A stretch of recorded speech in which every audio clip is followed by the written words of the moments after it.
It's a time for another 90-second movie review. Today, let's talk about Captain America Brave New World, starring Anthony Mackie and Harrison Ford.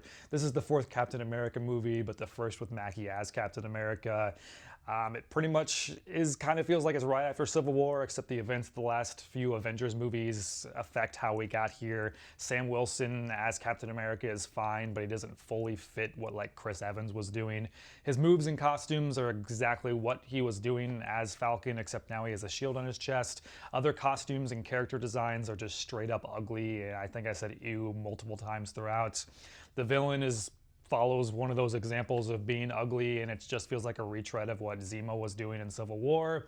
He's just a talking villain, and there's other interesting kind of things happening, but there's way too much political talk.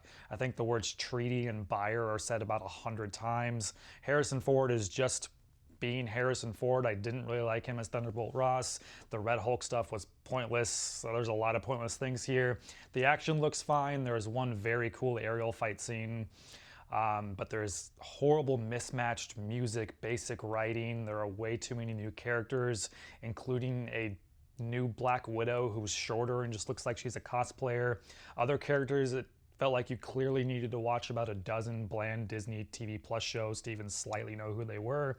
There's a bunch of Marvel-esque jokes that are said by unfunny people. They try to remind you that you're in the MCU by showing you some characters for 2 minutes and then making excuses to why they can't be there any longer.